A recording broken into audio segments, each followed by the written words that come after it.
بسم اللہ الرحمن الرحیم والصلاة الحمد للہ رب العالمین والصلاة والسلام علی سیدنا مولانا محمد خاتم النبیین وعلی آلہ واصحابہ اجمعین وعلی کل من تبعہم بإحسان الی یوم الدین.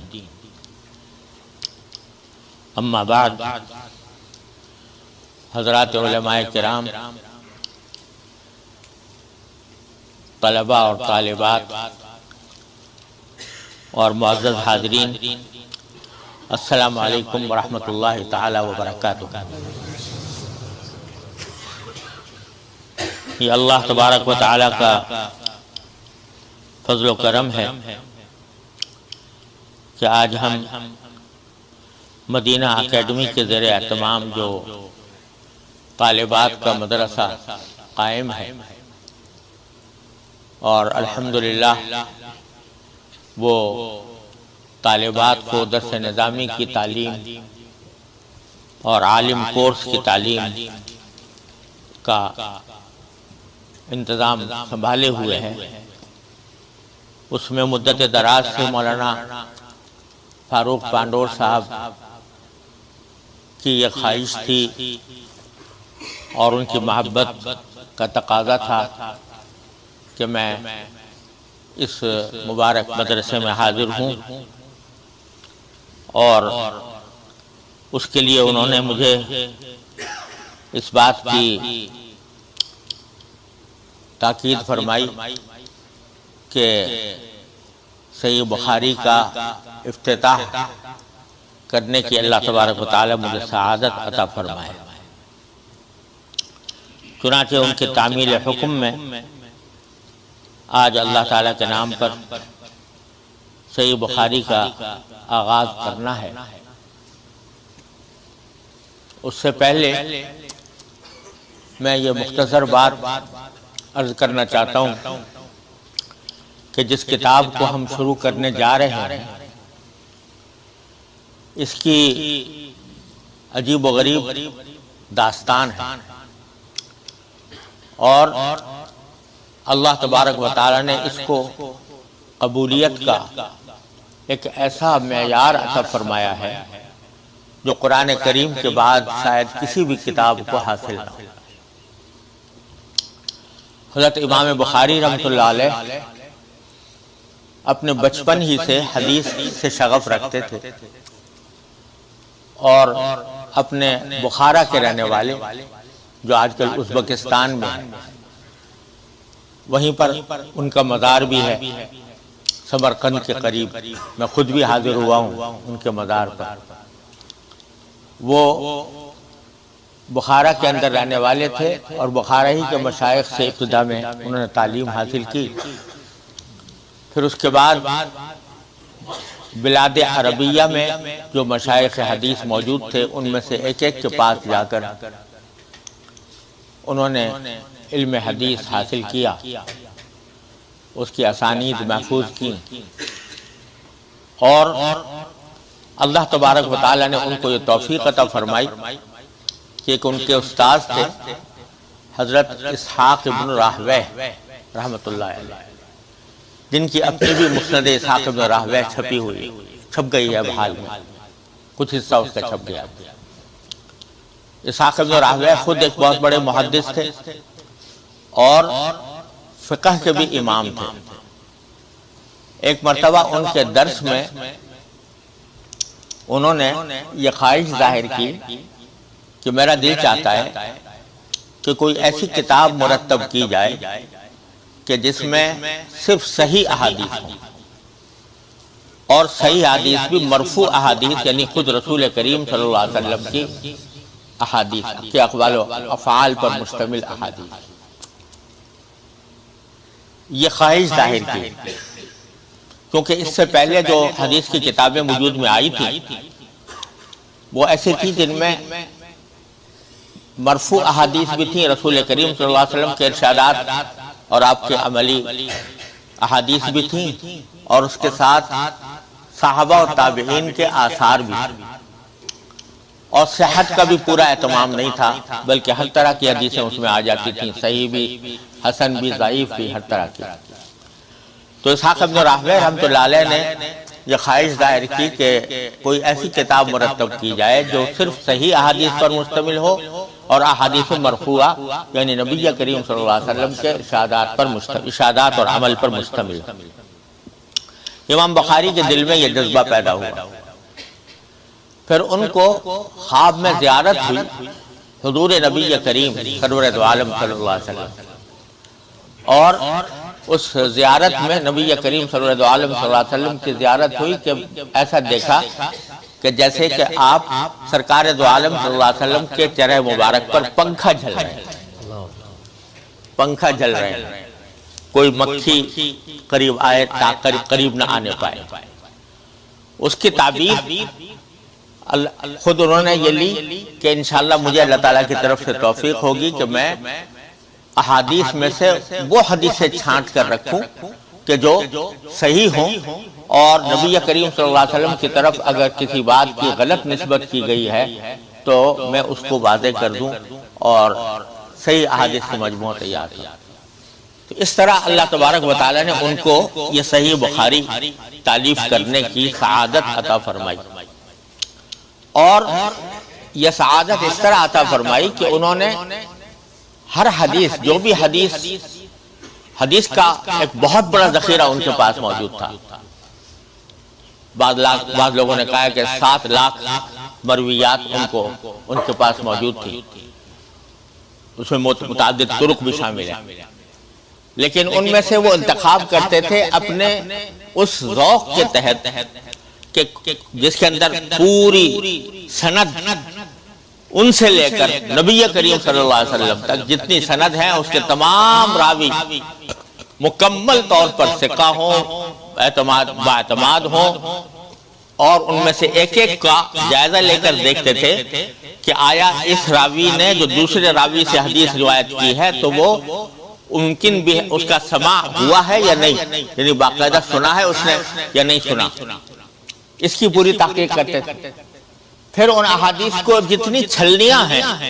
احادیث کو چھاننے کی، اس کی اسناد کو چھاننے کی، وہ ساری چھلنیاں استعمال کرتے اور دیکھتے کہ یہ حدیث آیا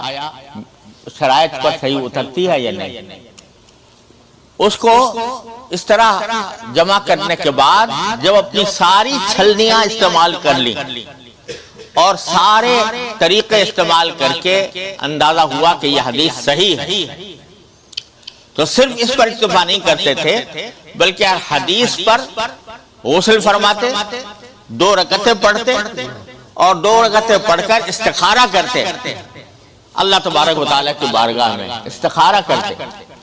یعنی اللہ تعالیٰ کے سامنے یہ گزارش کرتے کہ یا اللہ میں نے اپنی قدرت کے مطابق جتنی چھلنیاں ہیں وہ تو چھان لی،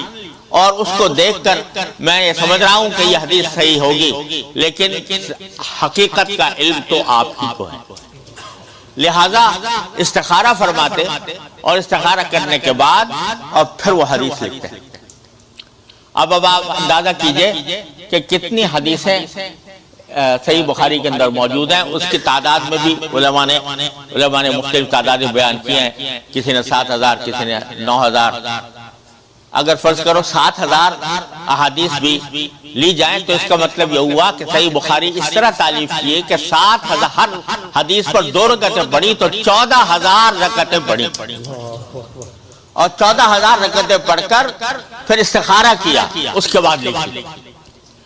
اللہ تبارک و تعالیٰ نے پھر اس کو اتنا ہی نہیں بلکہ اپنے اساتذہ کی خدمت میں پیش کیا،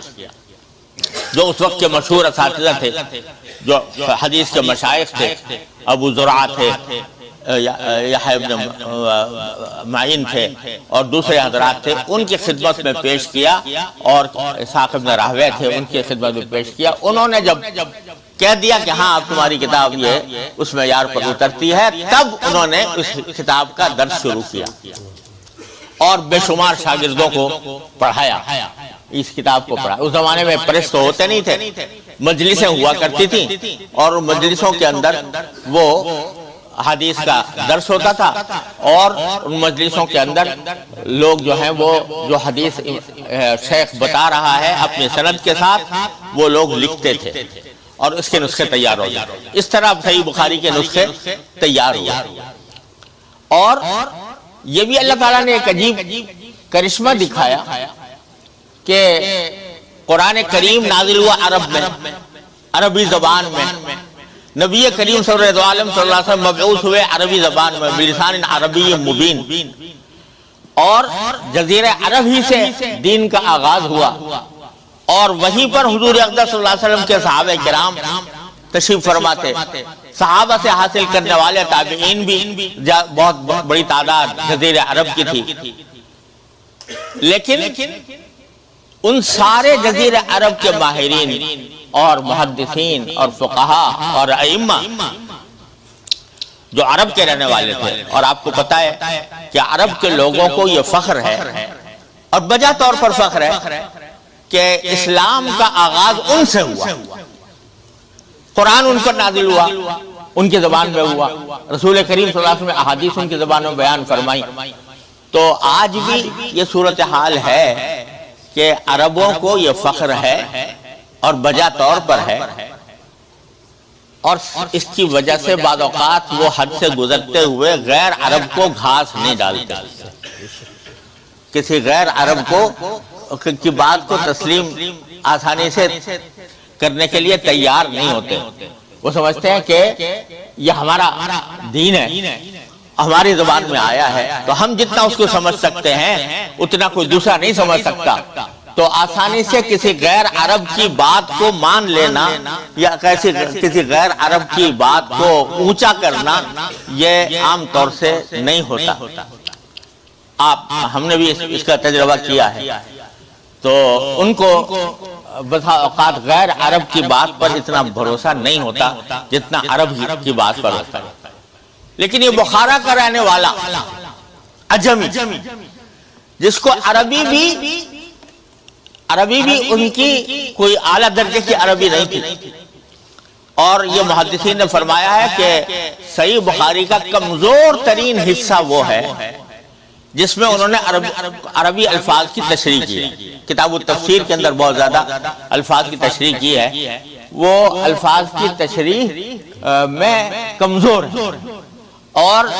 وہی بخاری کا سب سے ضعیف کمزور حصہ ہے. اور یہاں تک ہے کہ عربی کی چونکہ لکھنے کی پوری طرح عادت نہیں جیسے کہ غیر عربوں کا ہوتا ہے، تو ایک جگہ اس بخاری کے اندر فارسی کا لفظ لکھ گئے. یزاد فی ھذا کتاب الحج میں ایک حدیث آتی ہے، تو اس میں وہاں پر لکھا یزاد فی ھذا الباب ہم ھذا الحدیث. ہم جو فارسی کا لفظ ہے ایضاً کے معنی میں یزاد فی ھذا الباب ہم ھذا الحدیث، کہ اس باب میں یہ حدیث بھی اس حدیث کا بھی اضافہ کرنا چاہیے. بھی کے لیے ہم کا لفظ استعمال کیا بجائے ایضاً کرنے. تو ایسے فارسی الاصل اور ایسے بخارا کے رہنے والے، لیکن سارے عرب علماء اور محدثین کی گردنیں جھک گئی اس صحیح بخاری کے. سب نے جانچنے کے بعد اور جانچ پرکھ کرنے کے بعد، چھان پھٹک کرنے کے بعد اس کو لقب دیا کہ اصح الکتب بعد کتاب اللہ. اللہ کی کتاب کے بعد اس سے زیادہ صحیح حدیث، صحیح کتاب کوئی اور نہیں. یہ لقب ایسے ہی نہیں دے دیا کہ عقیدت میں دے دیا ہو. میں نے ابھی عرض کیا کہ غیر عرب سے عقیدت ان کو نہیں ہوتی، کوئی خاص نہیں ہوتی غیر عرب سے عقیدت. تو عقیدت کی کوئی وجہ نہیں تھی، اور عقیدت کی وجہ سے نہیں دیا گیا بلکہ اس کی ایک ایک حدیث کو، اس کی سند کے ایک ایک رجال میں سے ایک ایک کو ہر ایک محدث نے چھانا اور پھٹکا، اس کی تحقیق کی. بعض حضرات نے کتابیں لکھی. امام دارقطنی نے کتاب لکھی ہے تتبع علی الصحیحین، جس میں صحیحین صحیح بخاری صحیح مسلم کی ان حدیثوں کا ذکر کیا ہے جن کے بارے میں ان کا خیال ہے کہ ان کے اندر فلاں اعتراض پایا جاتا ہے، ان کے سند میں فلاں اعتراض پایا جاتا ہے. ان سارے اعتراضات کو پھر بعض کے علماء نے تحقیق کے ساتھ رد کیا، اور پھر اس کے بعد اس کا یہ مرتبہ ملا کہ اس کو اصح الکتب بعد کتاب اللہ قرار دیا گیا۔ یہ مقام، اس مقام کی یہ کتاب ہے، اور جب سے امام بخاری رحمۃ اللہ علیہ نے یہ کتاب لکھی ہے اس وقت سے لے کر آج تک کوئی شخص عالم کہلانے کا مستحق نہیں ہوتا جب تک کہ صحیح بخاری اسے نہ پڑھے، اور صحیح بخاری کو پڑھنے کے بعد پھر اس کو کہا جاتا ہے کہ بھئی اس نے علم دین حاصل کر لیا۔ اس مقام کی یہ کتاب ہے، اور اس میں امام بخاری رحمۃ اللہ علیہ نے اپنے سے لے کر اور نبی کریم سرور عالم صلی اللہ علیہ وسلم تک کی ساری اسانید تفصیل کے ساتھ بیان فرمائی ہے، اور یہ اسی امت کا خاصہ ہے، اسی امت کا خاصہ ہے کہ الحمدللہ جس طرح قرآن کریم کے لیے اللہ تعالیٰ نے فرمایا تھا کہ اِنَّا نَحْنُ نَزَّلْنَا الذِّكْرَ وَإِنَّا لَهُ لَحَافِظُونَ، کہ ہم قرآن کریم کو ہم نے نازل کیا اور ہم ہی اس کی حفاظت کریں گے۔ تو صرف الفاظ قرآن کی حفاظت کا وعدہ نہیں ہے، بلکہ معانی قرآن کی حفاظت کا بھی اللہ تعالیٰ نے وعدہ لیا۔ تو لفظوں کی حفاظت تو اس طرح کرائی کہ 10-10 12-12 سال کے بچے وہ پورا قرآن سینے میں لیے بیٹھے، اگر خدا نہ کرے دنیا سے قرآن کریم کے نسخے ختم بھی کر دیے جائیں تب بھی ایک 10 سال کا بچہ 12 سال کا بچہ اپنے حافظے سے پورا قرآن لکھوا سکتا ہے۔ الحمدللہ الفاظ کی حفاظت تو اس طرح کی، اور معانی کی حفاظت اس طرح کی کہ معانی قرآن کریم کے بیان فرمائے ہیں نبی کریم سرور دو عالم صلی اللہ علیہ وسلم۔ آپ نے اپنے اقوال سے، اپنے اعمال سے، اپنے افعال سے، قرآن نے تو یہ فرمایا تھا کہ نماز قائم کرو، لیکن نماز کیسے پڑھی جاتی ہے یہ بتایا صرف رسول کریم سرور دو عالم صلی اللہ علیہ وسلم۔ ہر چیز کی تفسیر نبی کریم صلی اللہ علیہ وسلم نے فرمائی، تو اس کی تفسیر کا بھی اللہ تعالیٰ نے محفوظ رکھنے کا یہ اہتمام فرمایا کہ سلسلہ اسناد قائم فرمایا۔ آج ہم جتنی حدیثیں یہاں ہیں بخاری میں ہیں یا کسی اور کتاب میں ہیں سیاہ ستہ میں سے، ان میں سے ہر حدیث کا ہم اپنے سے لے کر اور رسول اللہ صلی اللہ علیہ وسلم تک جتنی سند آتی ہے اس میں سے ایک ایک فرد کا نام لے کر بتا سکتے ہیں کہ یہ ہمیں اس سند کے ساتھ ملا۔ یہ رسول کریم صلی اللہ علیہ وسلم کی احادیث کو اللہ تعالیٰ نے اس طرح محفوظ فرمایا۔ آج لوگ کہتے ہیں کہ حدیث جو ہے وہ پتہ اس کے اندر ہمیں کیا پتہ کہ یہ بات صحیح ہے یا غلط ہے، منکرین حدیث بہت یہ پروپیگنڈا کرتے ہیں، لیکن اللہ تعالیٰ نے حفاظت اس طرح کی کہ ایک جس راوی کا نام بھی یہاں آ رہا ہو، یہ پوری کتاب آپ کے سامنے موجود ہے، اس راوی کے کسی بھی راوی کے نام پر آپ انگلی رکھ دیں تو اس راوی کا پورا کچا چٹھا، اس کے تمام حالات اسماء الرجال کی کتابوں کے اندر موجود۔ پتہ چلتا ہے کہ ان کا حافظہ کیسا تھا، انہوں نے کس استاد سے پڑھا تھا، یہ ثقہ تھے یا نہیں تھے، عادل تھے یا نہیں تھے، ان کے یہ جھوٹ تو نہیں بولتے تھے، یہ ساری تفصیلات موجود ہیں ایک ایک راوی کے بارے میں۔ اور خطیب بغدادی رحمۃ اللہ علیہ نے اصول حدیث کی مشہور کتاب ہے ان کے الکفایہ، اس کے اندر جرح و تعدیل کے ایک امام کا قول نقل کیا ہے کہ جب ہم راویوں کی تحقیق کرنے کے لیے جاتے تھے بعض اوقات سفر کرنا پڑتا، کیونکہ جس راوی سے حدیث پہنچی ہے وہ کسی اور شہر میں رہتا ہے، کسی اور ملک میں رہتا ہے، اس کو وہاں جا کر تحقیق کرنی پڑتی تھی کہ یہ کیسا آدمی ہے۔ تو کہ جب ان کے بارے میں ہم کوئی سوال کرتے تھے کہ بھئی وہ کیسے کردار کے آدمی ہیں، سچے ہیں، جھوٹے ہیں، معاملات ان کے کیسے ہیں، بیع و شرا کیسے کرتے ہیں، اور معاملات کے اندر وہ پختہ ہیں یا نہیں ہیں، اس قسم کے سوالات ہم لوگوں سے، وہاں کے محلے والوں سے، وہاں کے رہنے والوں سے کرتے تھے،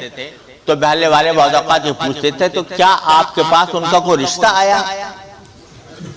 یعنی آپ کے پاس آپ کی کسی بیٹی کے ساتھ انہوں نے رشتہ بھیجا ہے کہ جس کی وجہ سے آپ یہ تحقیق کر رہے ہیں کہ ان کے حالات کیسے ہیں۔ تو ہم ان کے جواب میں کہتے تھے رشتہ تو کوئی نہیں آیا، لیکن ایک رشتہ ہے جو نبی کریم صلی اللہ علیہ وسلم کے ساتھ، اس رشتے کی وجہ سے ہم ان کے بارے میں حالات کی تحقیق کر رہے ہیں۔ اور اس طرح پورے تمام رجال حدیث کی کتابیں بھری ہوئی ہیں، اس کے اندر ایک ایک راوی کے پورے حالات محفوظ ہیں۔ یہ دنیا کے کسی مذہب میں، کسی ملت میں، کسی دین میں، کسی نظام میں سلسلہ اسناد کا یہ منظر موجود نہیں ہے۔ اگر آپ یہ دیکھو بائبل ہے، بائبل تو جو حضرات بائبل کو مقدس مانتے ہیں، اور ہم بھی اس لحاظ سے مقدس سمجھتے ہیں کہ اس کے اندر بہت سی باتیں حقیقی بھی ہیں، لیکن وہ بائبل جو آج ہمارے پاس پہنچی، انجیلیں بائبل کے دو حصے ہوتے ہیں، ایک عہد نامہ قدیم کہلاتا ہے، ایک عہد نامہ جدید کہلاتا ہے۔ عہد نامہ جدید جو ہے وہ انجیل، اناجیل ہے۔ 4 انجیلیں ہیں جو اس وقت دنیا میں رائج ہیں بائبل کے نام سے، بائبل کے اندر وہ 4 انجیلیں متی، مرقس، لوقا اور یوحنا، 4 لوگوں کی لکھی ہوئی ہیں، اور اس میں سیرت ہے حضرت عیسیٰ علیہ السلام، اور اسی کے ضمن میں حضرت عیسیٰ علیہ السلام کی تعلیمات بھی ہیں۔ یہ جو کتابیں ہیں ان کے بارے میں اگر پوچھا جائے کہ ان کی سند کہاں ہے، یعنی کیسے ہم یقین کریں کہ یہ متی کی لکھی ہوئی ہے یا یہ یوحنا کی لکھی ہوئی ہے، اور لوقا اور مرقس تو براہ راست صحابی یعنی حضرت عیسیٰ علیہ السلام کے شاگرد بھی نہیں ہیں، ان کے شاگردوں کے شاگرد ہیں، تو ان سے اگر پوچھا جائے کہ اس کی سند کیا ہے تو کسی کے پاس کوئی سند نہیں۔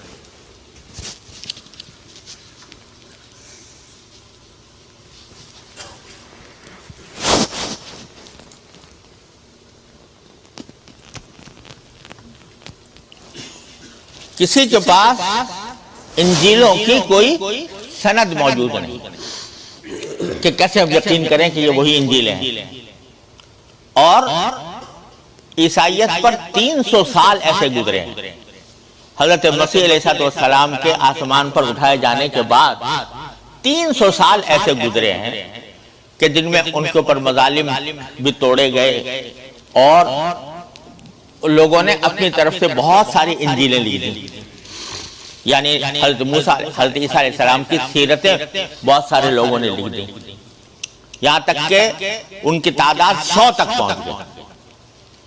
اس وقت تک یہ 4 انجیلیں مستند نہیں قرار دی گئی تھی، 100 انجیلیں تھیں، 100 کے قریب بڑی تعداد میں انجیلیں تھیں، اور ان انجیلوں کے اندر کسی کا پتہ نہیں چلتا، اس میں اختلاف تھا، پتہ نہیں چلتا تھا کہ کون سی انجیل اصلی ہے کون سی نقلی ہے۔ 300 سال کے بعد نیس کے مقام پر جو آج کل فرانس میں ہے، پہلے اس زمانے میں اٹلی میں تھا، وہاں پر ایک کونسل منعقد ہوئی، سارے دنیا سے عیسائیوں کے جو بڑے بڑے علماء تھے ان کو جمع کیا گیا یہ فیصلہ کرنے کے لیے کہ کون سی سچی ہے کون سی جھوٹی ہے۔ اب ہر ایک اپنے دلائل پیش کرتا تھا، لیکن سند کسی کے پاس نہیں۔ تو جب معاملہ رفع نہیں ہو سکا، تنازع رفع نہیں ہو سکا، تو انہوں نے آپس میں یہ طے کیا کہ بھئی اللہ میاں سے پوچھتے ہیں، اللہ تعالیٰ سے پوچھتے ہیں کہ کون سی انجیل برحق ہے۔ اب اللہ تعالیٰ سے کیسے پوچھیں؟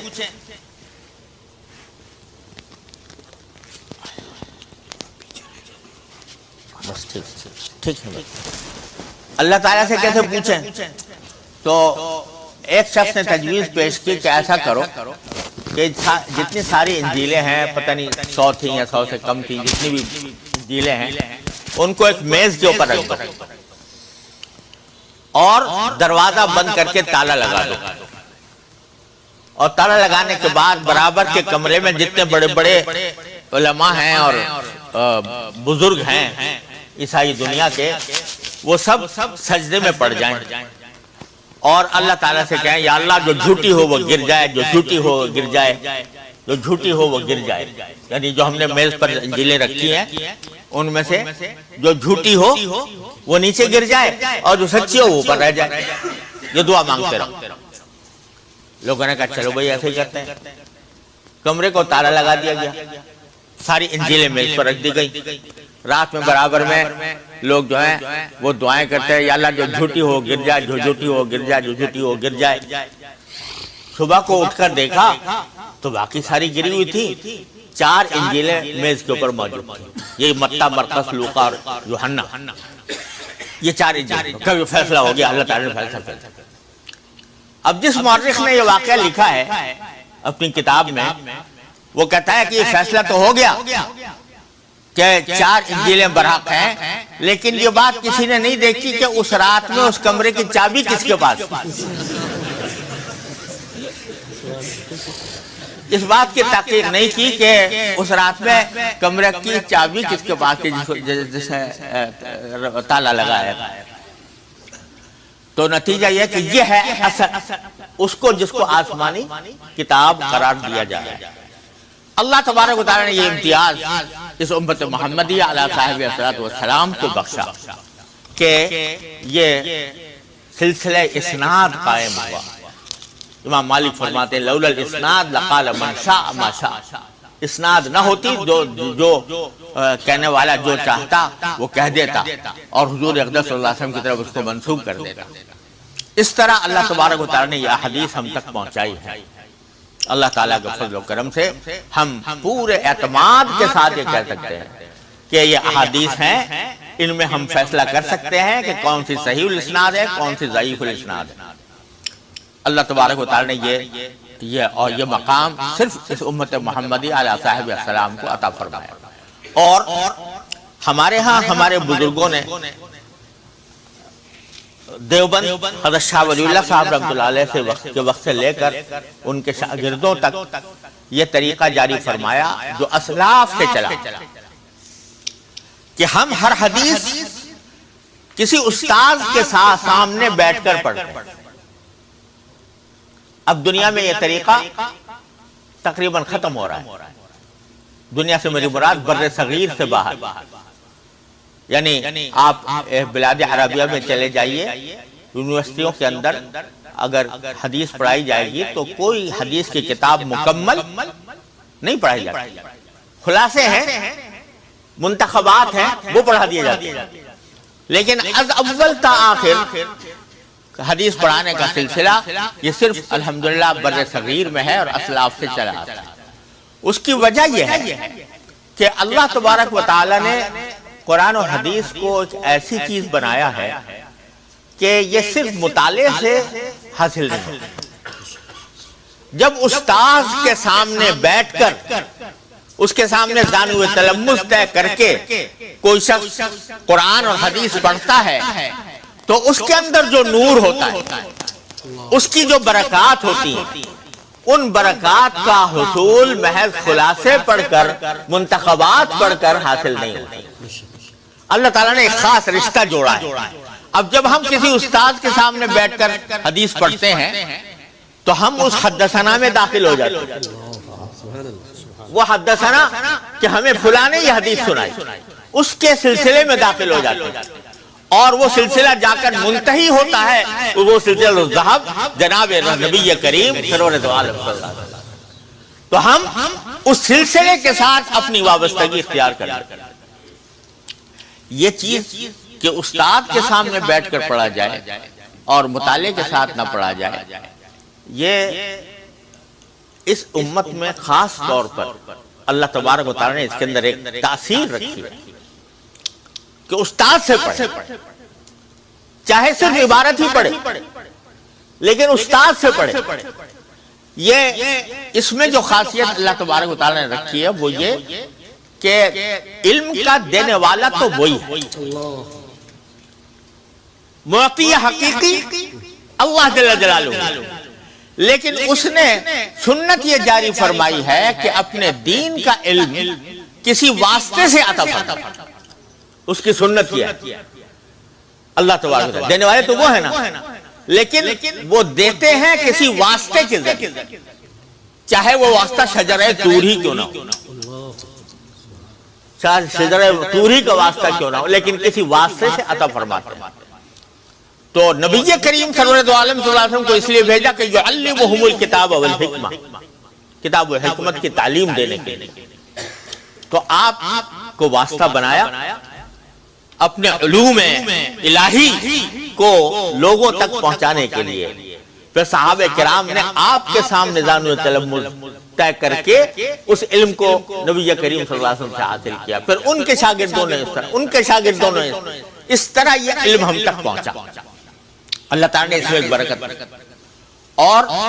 یہ ماشاءاللہ یہاں علماء کرام کا مجمع ہے، اور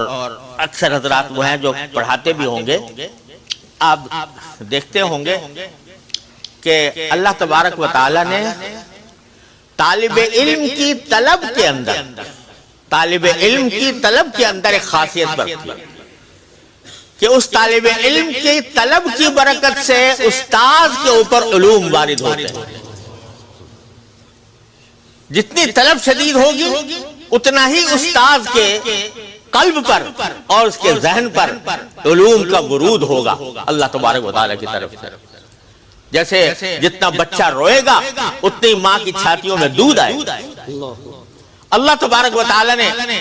یہ ایک نظام رکھا ہے کہ طالب علم کی طلب کی برکت سے خود استاذ کے اوپر علوم وارد ہوتے ہیں۔ اور تجربہ کیا ہوگا حضرات مدرسین نے،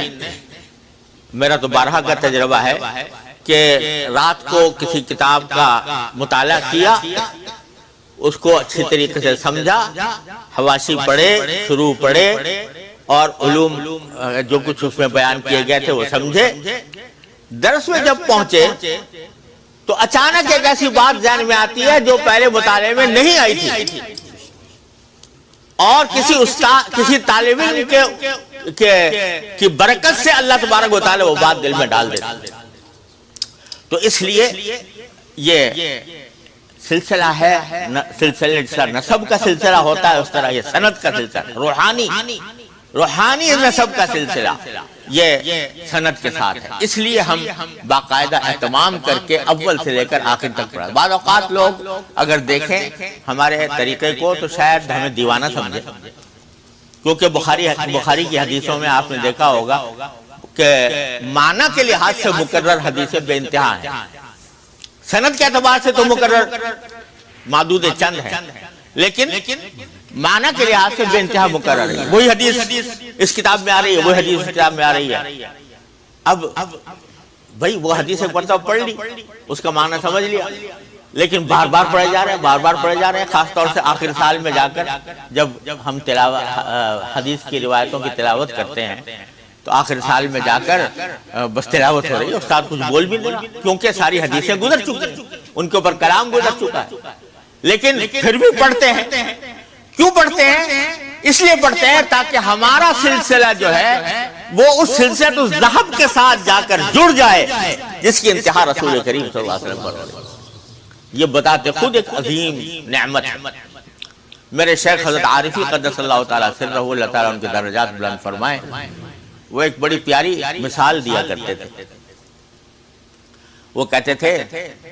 کہ جیسے مثال تصور کرو کہ ایک ریل گاڑی، ٹرین،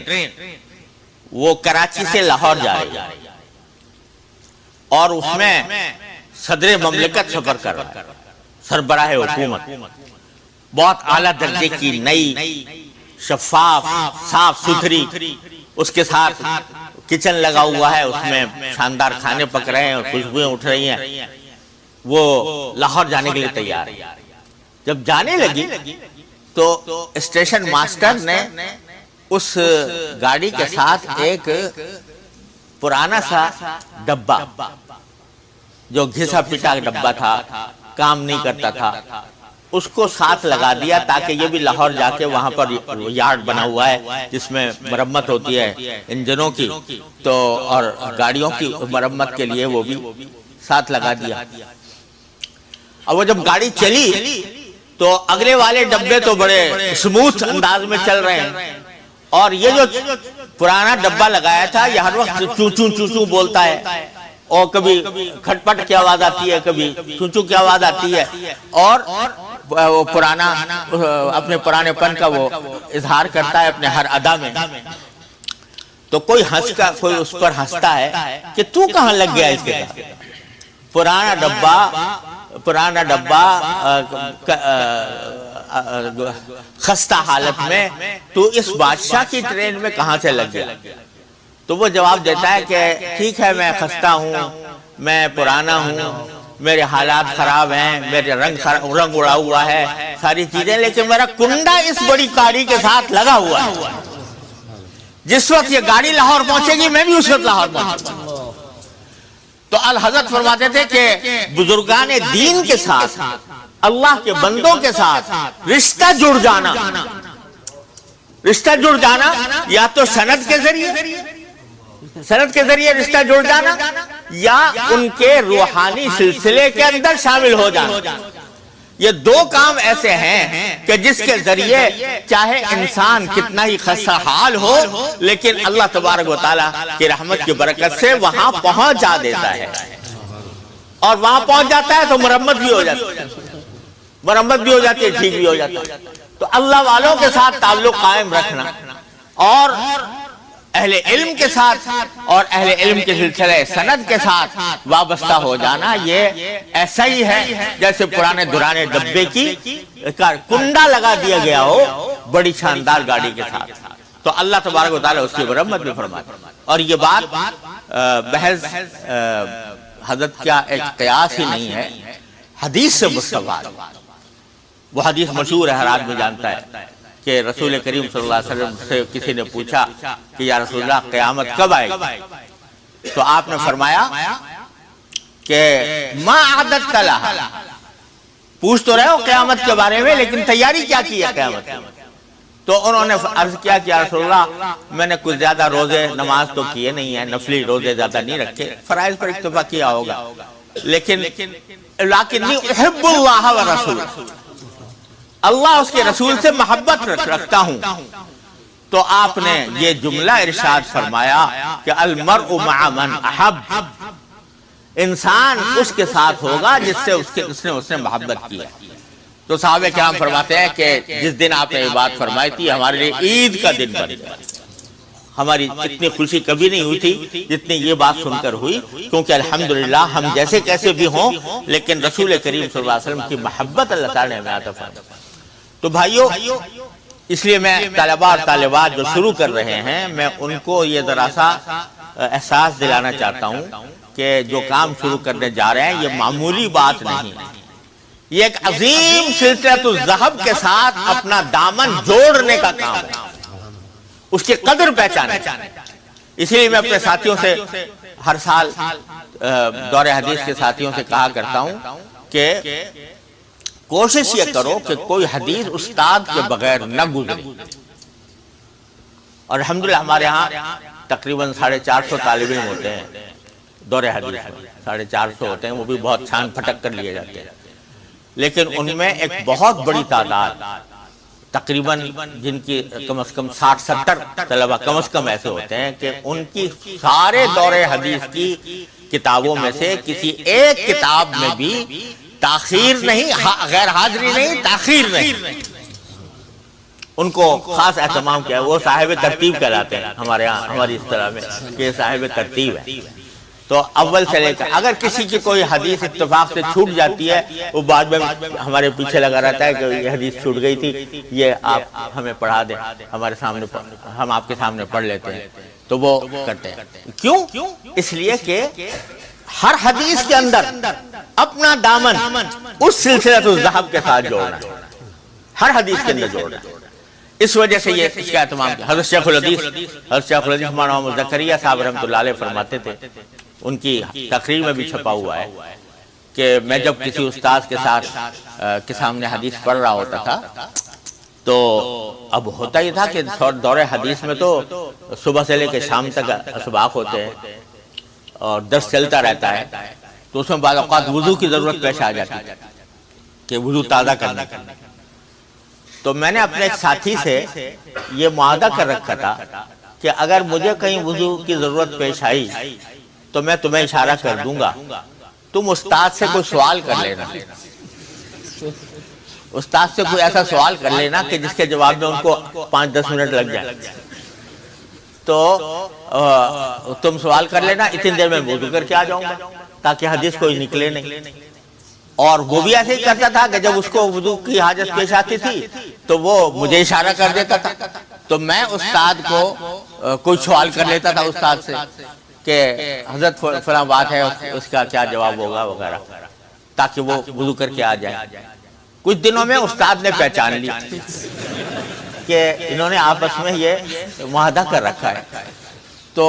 ایک مرتبہ ایسا ہوا کہ میرے ساتھی نے مجھے اشارہ کیا کہ میں ذرا جانا چاہتا ہوں، تو میں نے حضرت اپنے استاد سے کہا کہ حضرت آپ نے جو یہ بات فرمائی تھی تو اس کے بارے میں علامہ ابن حمام رحمۃ اللہ علیہ نے تو فلاں بات فرمائی ہے، اس کا وہ بظاہر اس کے خلاف معلوم ہوتی ہے۔ تو استاد نے کہا یار ابن حمام کو چھوڑو، تم اپنے ساتھی کو وضو کر کے آ جانا۔ تو وہ تاکہ وضو کر کے آ جائے، تو مجھے خامخواہ کیوں تم بحث میں ڈالتے ہو کہ ابن حمام کا نام لے کر۔ تو ہمارے بزرگوں نے اس طرح یہ کوشش کی ہے کہ کوئی حدیث بھی اپنے استاد کے بغیر نہ پڑھے، کیونکہ اللہ تعالیٰ نے کنیکشن رکھ دیا ہے استاد میں اور شاگرد میں، ایک کنیکشن رکھ دیا ہے کہ شاگرد کی طلب سے استاد کے اوپر علوم وارد ہوتے ہیں،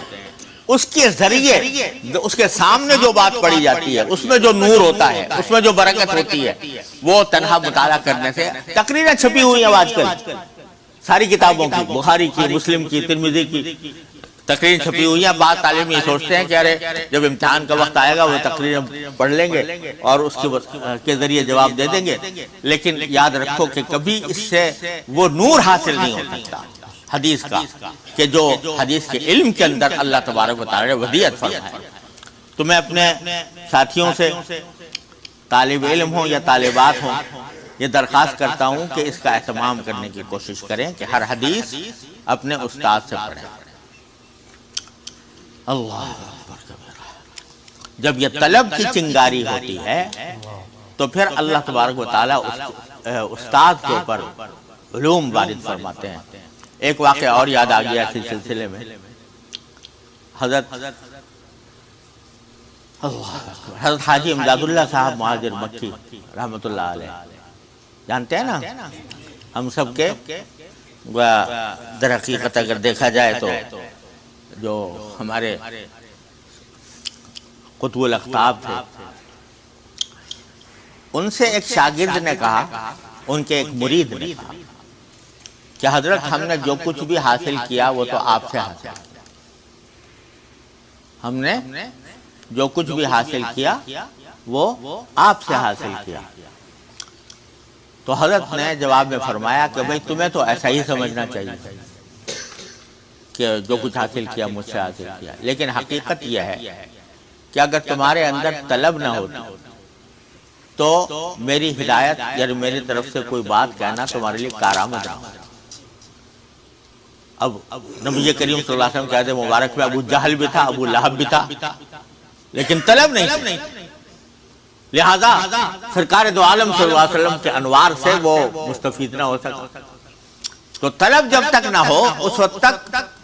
فائدہ نہیں ہوتا۔ تو انہوں نے ایک مثال دی، کہ مثال یہ دی کہ دیکھو پہلے زمانے میں آپ لوگوں کو تو پتہ نہیں اب یاد ہوگا کہ نہیں ہوگا، بر صغیر میں ہندوستان میں ایسا ہوتا تھا کہ چولہے جو ہیں نا اس میں لکڑیوں سے جلائے جاتے تھے اور یا کوئلے سے جلائے جاتے تھے۔ اب اگر کسی عورت کو اپنے گھر کے چولہے کو جلانے کی ضرورت ہے تو اب وہ لکڑیاں پہلے لائے، لڑکیوں کو سلگائے، اس میں بہت دیر لگتی تھی، تو اپنی کسی پڑوسن سے بعض اوقات وہ کہہ دیتی تھی کہ بھئی آپ کے چولہے میں اگر آگ ہے تو تھوڑی سی آگ مجھے دے دو تو میں اپنا چولہا گرم کروں۔ تو ایک عورت نے اپنی پڑوسن سے کہا کہ بیوی میرے گھر میں آگ نہیں ہے، اگر آپ کے چولہے میں تھوڑا سی آگ ہو تو میں لے لوں، اس سے اپنا چولہا جلا لوں۔ تو اس نے کہا جی میرے گھر تو چولہا ٹھنڈا پڑا ہوا ہے، اس میں تو آگ نہیں ہے۔ تو اس مانگنے والی نے کہا کہ اگر آپ کی اجازت ہو تو میں اس کی جو راکھ ہے اس کو کرید کے دیکھ لوں، شاید کوئی چنگاری مل جائے۔ تو اس نے وہ کریدا تو تھوڑی سی چنگاری مل گئی، وہ چنگاری مل گئی تو اس نے اب جا کر اپنا چولہا روشن کر دیا۔ تو حضرت فرماتے تھے کہ اگر وہ چنگاری نہ ہوتی تو پھر وہ چولہا روشن نہیں ہو سکتا تھا، چنگاری تھی اس نے روشن کر دیا۔ تو اگر طلب کی چنگاری ہو دل میں کہ میں اللہ تعالیٰ تک پہنچنا چاہتا ہوں، اللہ تعالیٰ سے تعلق چاہتا ہوں، اتباع سنت چاہتا ہوں، اللہ تبارک و تعالیٰ کی مرضی کی زندگی چاہتا ہوں، طلب دل میں ہو تو پھر استاد جو ہے اس کے چولہے کو روشن کر دیتا ہے۔ اور اگر آدمی کے اندر طلب ہی نہیں، چنگاری ہی نہیں ہے، تو پھر استاد ہزار واز کہتا رہے، ہزار طریقے استعمال کرتا رہے، اس سے فائدہ نہیں۔ استاد کا یہ فائدہ ہے۔ اس لیے میں عرض کر رہا ہوں کہ یہ گزارش کرتا ہوں کہ آپ سبق شروع کرنے والے ہیں تو اہتمام کریں، کوشش کریں کہ کوئی حدیث بغیر استاد کے نہ گزرے۔ یہ تو ابتدائی کچھ گزارشات تھی، اب اللہ کے نام پر شروع کرتے ہیں۔ نہیں ٹھیک ہے، اچھا نہیں لگتا ہاں اچھا ہاں ذرا بیٹھنے میں دشواری ہو رہی ہے۔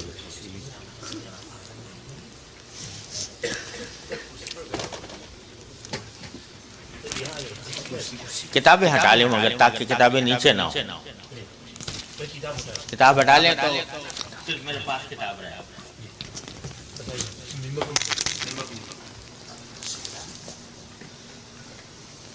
وہ ٹانگوں میں کچھ ایسی ہے کہ دیر تک اس طرح بیٹھنے سے دشواری ہوتی ہے۔ بس میں حق میں رکھ لوں گا۔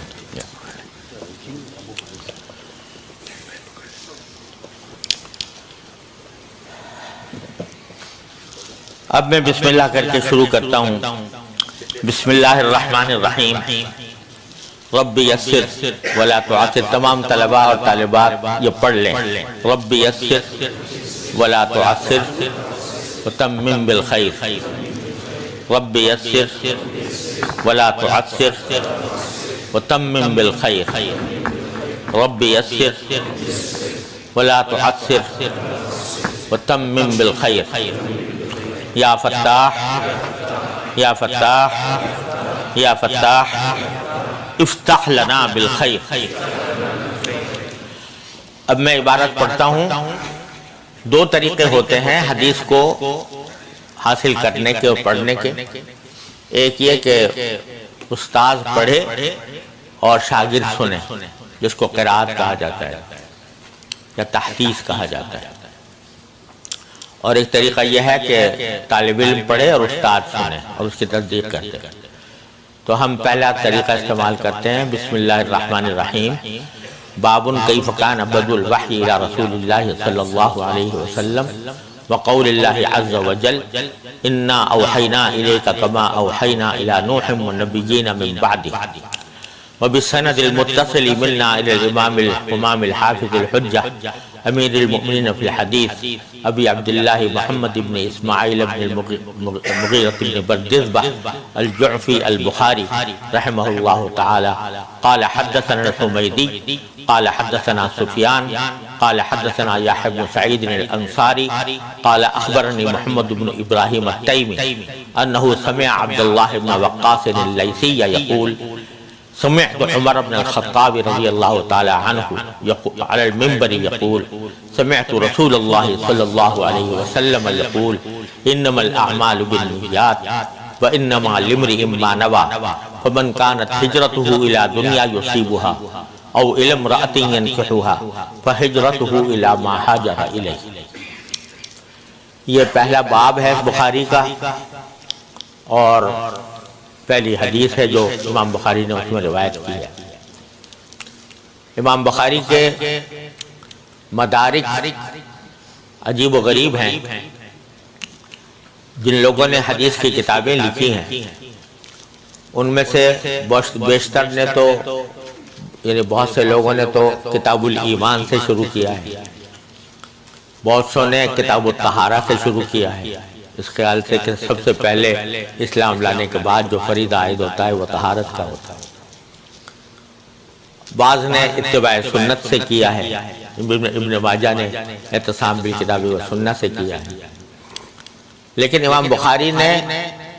جو جو کتاب شروع کی وہ اس سے شروع کی کہ کیف کان بدء الوحی الی رسول اللہ صلی اللہ علیہ وسلم، نبی کریم سرور عالم صلی اللہ علیہ وسلم پر وحی کا نزول کا آغاز کس طرح ہوا، اس لیے کہ سارا دین در حقیقت اس کا اصل سرچشمہ وحی الہی ہے جو رسول کریم صلی اللہ علیہ وسلم پر نازل ہوئی، اس لیے سب سے پہلے یہ باب قائم کیا، اور پھر آگے جو حدیثیں آ رہی ہیں اس میں وحی کے نزول کی کیفیات اور اس کے واقعات بیان فرمائے گئے ہیں۔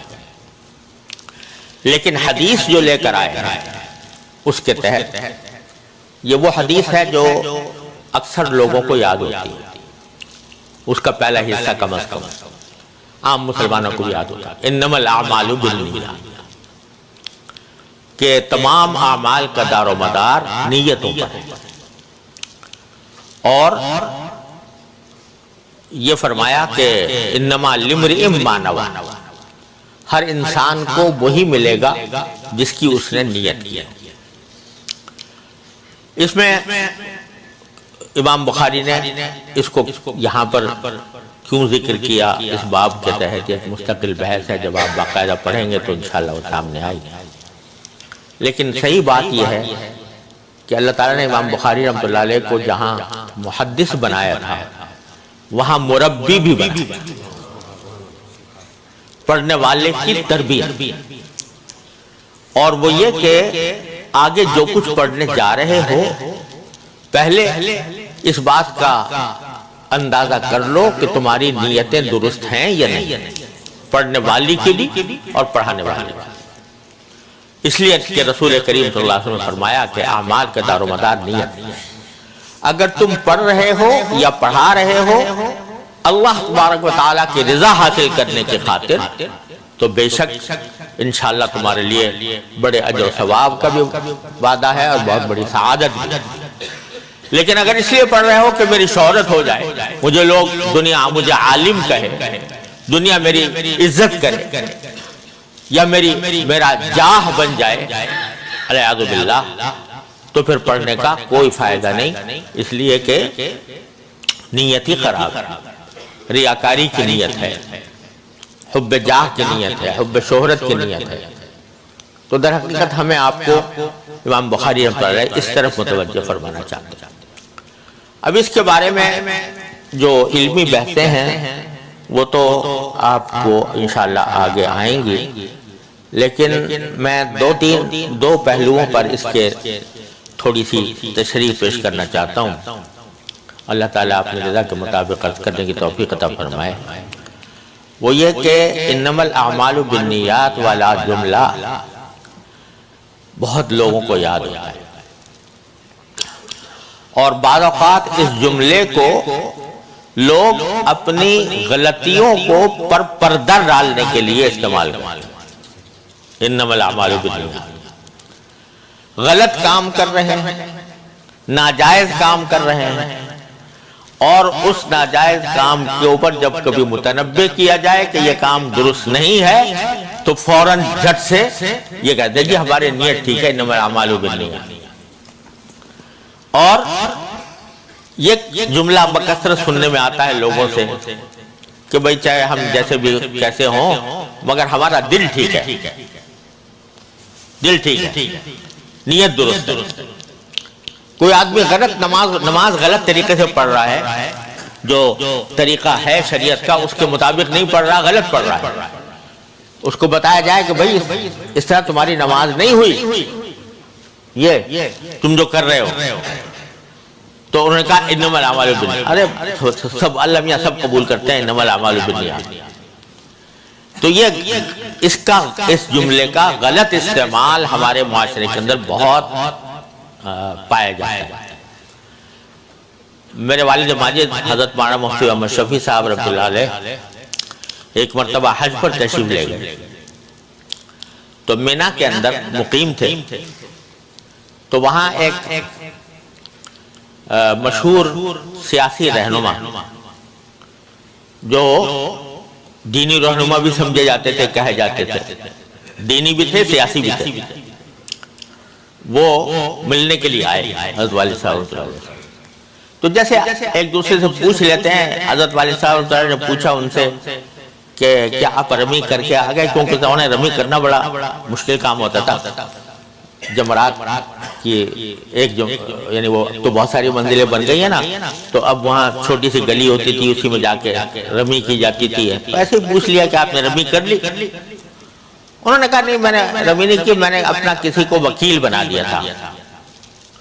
کہ وہ میری طرف سے جا کے رمی کر لی۔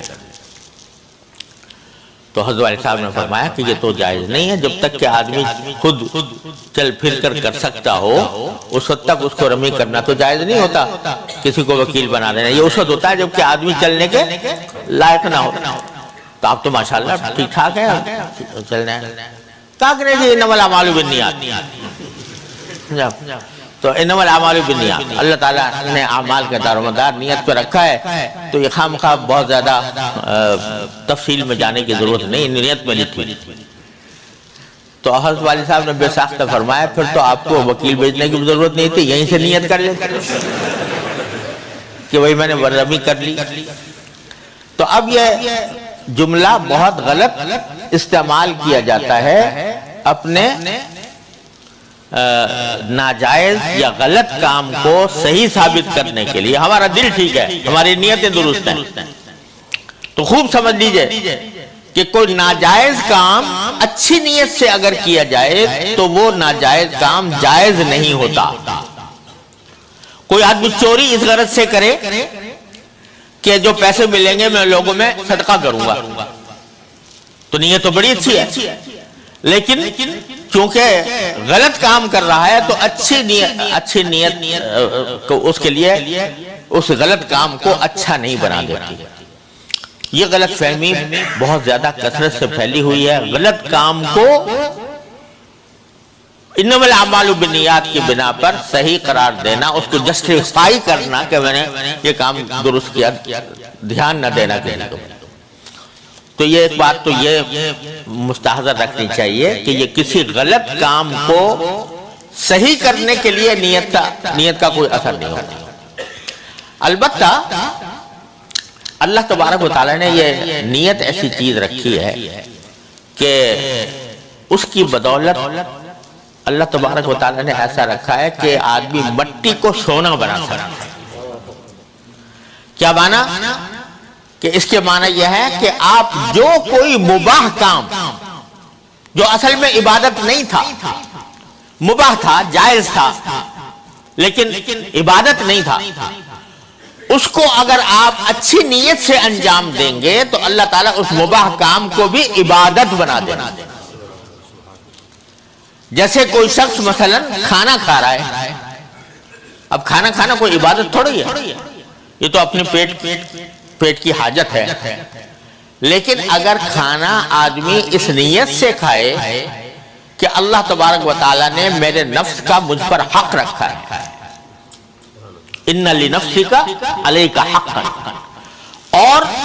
اللہ تبارک و تعالیٰ نے یہ نعمت عطا فرمائی ہے تو میں اس پر شکر ادا کر کے کھاؤں گا، جیسا کہ نبی کریم صلی اللہ علیہ وسلم شکر ادا کر کے تناول فرماتے تھے، اور میں اس نعمت سے فائدہ اٹھاؤں گا، اس سے جو قوت حاصل ہوگی اس کو اللہ تعالیٰ کے مرضیات میں صرف کروں گا۔ اس نیت کے ساتھ اگر کھانا کھائے گا تو وہ کھانا بھی عبادت ہے، وہ کھانا بھی جائز، وہ موجب اجر و ثواب ہو جائے۔ اللہ تعالیٰ نے یہ نیت ایسی چیز رکھی ہے کہ جو مٹی کو سونا بنا دیتی ہے، لیکن پخانے کو سونا نہیں بنا دیتی۔ یعنی اگر کوئی شخص غلط کام کر رہا ہے تو اس کو سونا نہیں بنائے گی، جو پہلے سے نجس ہے جو چیز اس کو سونا نہیں بنائے گی، لیکن مٹی کو سونا ضرور بنا دے گی۔ مٹی بے حقیقت چیز تھی، اگرچہ نجس نہیں تھی، ناپاک نہیں تھی، اس کو سونا بنا دے۔ ہر عمل دنیا کے اندر جتنا صبح سے لے کر شام تک ہم عمل کرتے ہیں، ہر عمل کے اندر اگر آدمی نیت صحیح کر لے تو اس کا ہر عمل عبادت بن جاتا ہے۔ سونا بھی عبادت، سونا کیوں عبادت؟ اس لیے کہ نبی کریم صلی اللہ علیہ وسلم نے فرمایا ان لعینک علیک حقا، تمہاری آنکھ کا بھی تم پر حق ہے۔ اپنی بیوی بچوں کے ساتھ خوش طبعی کرنا اور ان کے ساتھ تفریح کرنا، جائز تفریح کرنا، یہ بھی عبادت۔ اس واسطے کہ نبی کریم سرور دو عالم صلی اللہ علیہ وسلم نے اپنے گھر والوں کے ساتھ خوش طبعی بھی فرمائی ہے، آپ نے اپنے گھر والوں کے ساتھ تفریح بھی فرمائی ہے، آپ نے اپنی اہلیہ کے ساتھ دوڑ بھی لگائی ہے، آپ نے اپنے اہلیہ کو حبشیوں کا کھیل بھی دکھایا ہے۔ اگر آدمی اس نیت کے ساتھ اپنے گھر والوں کے ساتھ اٹھے بیٹھے اور ان کے ساتھ ہنسے بولے، ان کے ساتھ خوش طبعی کا معاملہ کرے اور خوش اخلاقی اور خوش سلوک کا معاملہ کرے، وہ سب عبادت۔ نیت بدل، زاویہ نگاہ بدل جانے سے، زاویہ نگاہ بدل جانے سے ایک جائز عمل وہ موجب اجر و ثواب اور عبادت بن جاتا ہے۔ زاویہ نگاہ بدلنے کی ضرورت۔ مجھے یاد ہے میرے والد ماجد حضرت مولانا مفتی محمد شفیع صاحب رحمۃ اللہ علیہ، اللہ تعالیٰ ان کے درجات بلند فرمائے، میں جب چھوٹا تھا، کوئی میری عمر ہوگی 12 13 14 سال، تو حضرت والا حج کے لیے تشریف لے گئے، تو سب سے پہلے مجھے گھڑی لا کر دی، وہاں سے گھڑی لے کر آئے اور کہا کہ یہ تمہارے لیے میں لایا ہوں۔ میں بہت ہی خوش ہوا، اس لیے کہ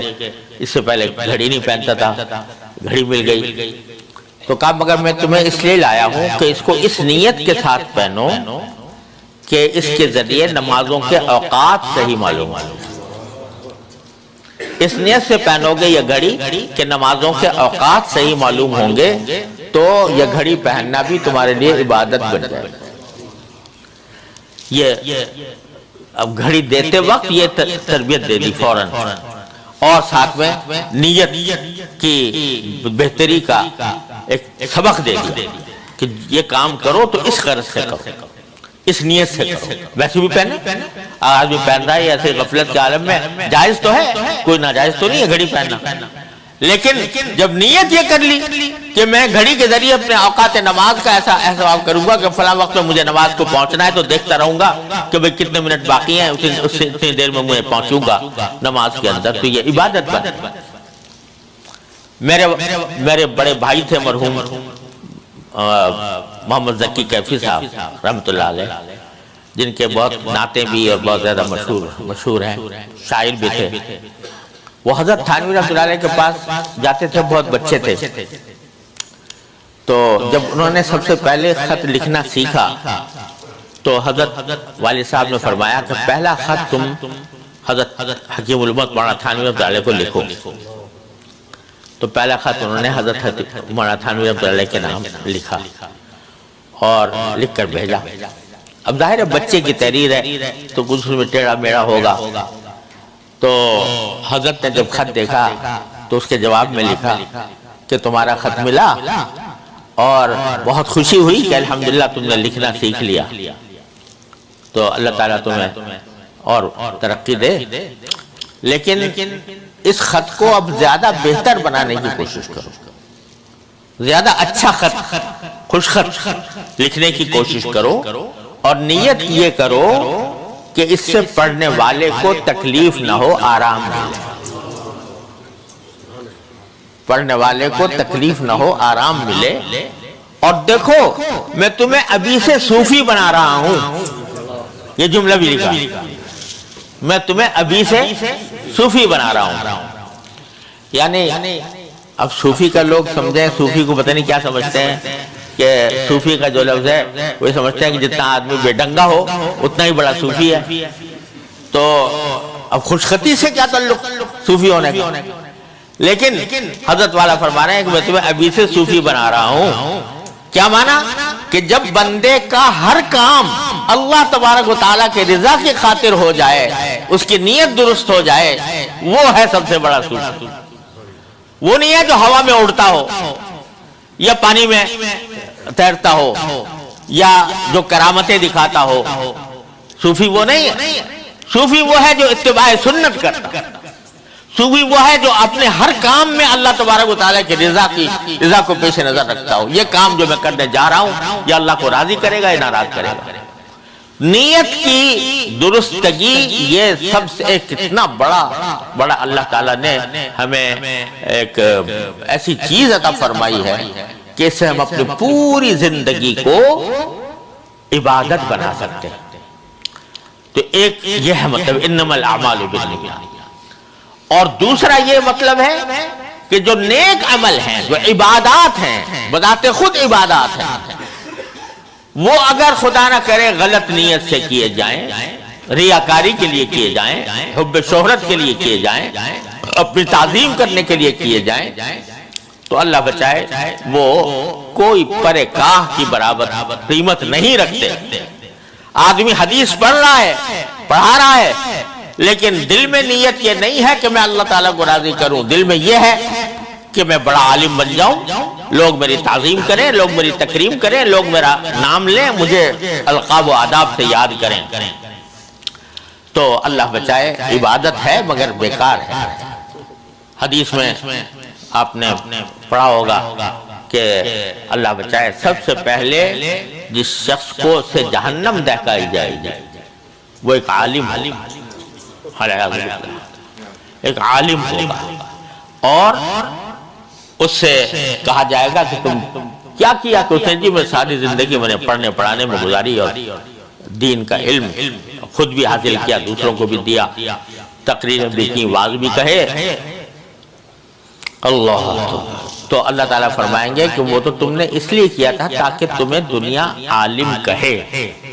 علامہ کہے، تمہیں بڑے بڑے القاب سے یاد کرے۔ فقد قیل،